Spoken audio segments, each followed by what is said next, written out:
morning, my YouTube family. Welcome back to Mochaeatstv. This morning, I'm going to do another amazing video on French toast and how do you cook it. So you can fix French toast on any type of bread, any type. So I'm going to do it on Dave's Killer Bread. I only have one slice because I don't eat the ends. Sometimes I do if I really want bread, but I'm not eating the ends. And I have eggs, butter, my cinnamon. I'm going to put syrup on it. I'm going to have some tea this morning, and I'm going to have an egg on the side and along with some fruit. In my tea today, I'm going to have, and this is from the Dollar Tree, apple cranberry tea. And since I discovered that putting lemon juice in it tastes really good, but it also keeps us cleaned out.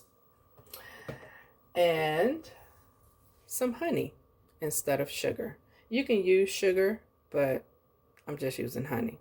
And usually I use this artificial sweetener that has 0 calories, but I'll show that to you when I get it. Dollar Tree carries it in a French vanilla flavor, and I can't think of the other flavor, but I normally get it from Ollie's, and it is a caramel flavor. So with that being said, let's get back to my French toast. So because I'm only using one slice, I'm only using one egg. So let me go ahead and get things set up. I'm going to start sipping my tea. So I put my tea bag in there. I previously boiled some water already for something different. I don't measure this. I just do a quick shake, and whatever comes out, that's what comes out. And this is why I tie my string around the handle, because when you're dealing with the old-fashioned way of pouring water onto the tea bag, if it wasn't tied, then that string goes into your cup. So that's why I do it. And then I'll put my honey on. All right, family, I have cracked my egg. There it is. I usually put regular vitamin D milk on my egg for my egg mixture, but I'm going to try my vanilla almond milk to see if it has a different taste. I'm sure it will, and I don't put that much because, again, I'm only doing one slice. And remember, with your cinnamon, if you can do cinnamon, just sprinkle in about a dash. I don't like it too much because then it tends to make it dark. So I'm going to get this whipped and I'll be right back. All right, family, here's my bread. And all you're going to do is dip it quickly and submerge it on both sides into your mixture, because this bread is long. I don't have my bread to soak in the solution because it tends to make your bread heavy. So this is all I do. It is saturated, and I'm going to turn the camera around so you can see me putting it in the pan. Okay, here we go. And I just put it in the pan like that. Now you understand why I say this bread is so large, because this is my pan and it covers the entire pan. So I'll be back. All right, family, I am back. I have my French toast on low, but because I told you any type of bread, and I have liquid left over mixture, I'm going to do it on this everything bagel. However, because the bagel is thick, I'm going to put it on, yes, you guessed it, my trusty George Foreman. So let me get that set up and I'll be back.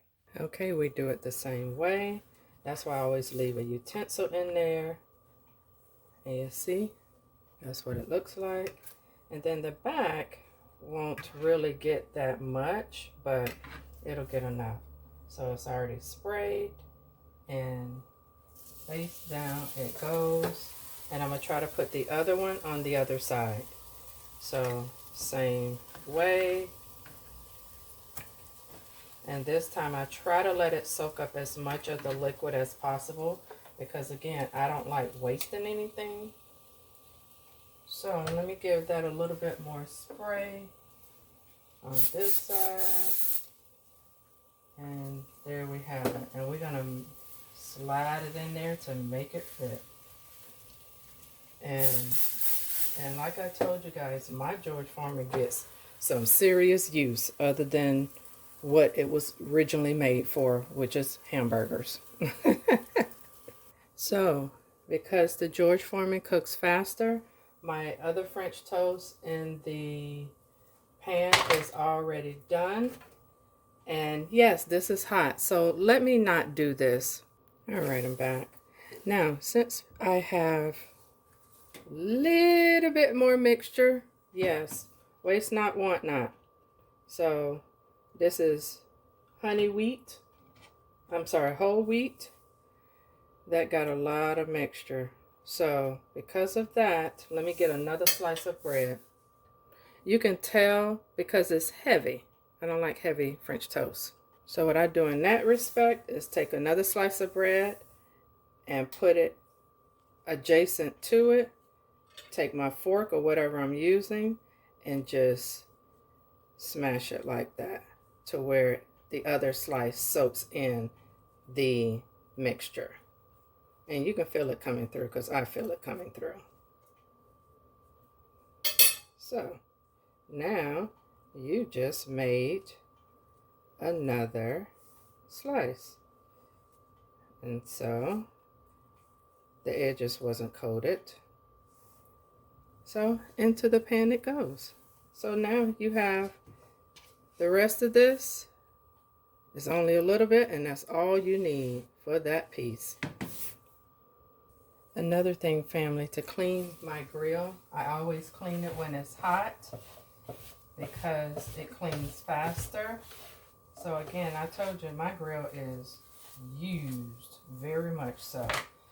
So this is all I do, and this has cleaner on it. So, ouch. So that's it. That's all I do. All right, lastly, family, if you want to put extra butter on your French toast, it is advisable to do it when it first comes out of the pan because it melts and goes on that much easier. And I just do a little pat, very thin pat, and that's it, fam.